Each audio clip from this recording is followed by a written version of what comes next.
আপনার স্ত্রীকে অন্যায়ভাবে কষ্ট দিয়ে আপনি কথা বলেন আর নীরবে সে সহ্য করে, তাহলে আপনার মতো সৌভাগ্যবান কিন্তু জালেম স্বামী আল্লাহর জমিনে কেউ নাই। আপনি সৌভাগ্যবান, তবে আপনি জালেম।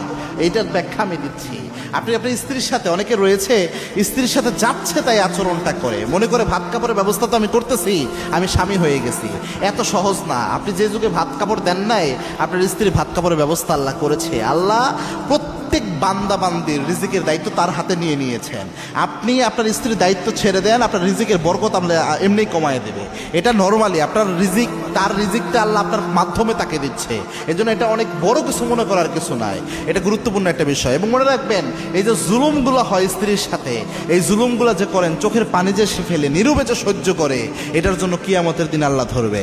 এবং কি আল্লাহ রাব্বুল আলামিন নিজে জানিয়েছেন, ফারদান বি ফারদিন, একাকী আল্লাহ প্রত্যেককে দাঁড় করাবেন। আল্লাহর হাবিব বলেছেন, কুল্লুকুম রাইন ওয়া কুল্লুকুম মাসউলুন আন রাইয়াতিহি, প্রত্যেক দায়িত্বশীলকে আল্লাহ ওই দিন জিজ্ঞাসাবাদ করবেন। একজন স্বামীকে আল্লাহ জিজ্ঞাসাবাদ করবেন, কি কাজ তুমি তোমার স্ত্রীর সাথে করেছো, কি আচরণটা করেছো। আপনি জুলুম করলে এটার জন্য ধরা খাবেন।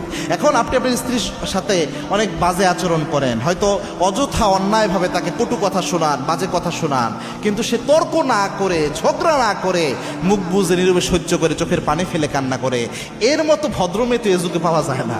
এই যুগে আপনি মেয়েদেরকে একটা বললে তারা দুইটা বলে বসে থাকবে, এরকম হচ্ছে অবস্থা। আমাদের ওয়াজ করতে গেলে প্রায় সময় স্লিপ আসে, হুজুর আপনি একটু মেয়েরা যেন মেজাজ ঠান্ডা রাখে এবং রাগ কম করে, যেগুলো জেদি মেয়ে, রাগী মেয়ে, এদের জীবনে কি দুর্গতি আসে, এগুলোর ব্যাপারে একটু ওয়াজ করেন। তার মানে এখন ম্যাক্সিমাম বাসায় দেখা যায় যে মেয়েরা এমন হয়, অনেক জেদি হয়, রাগী হয়।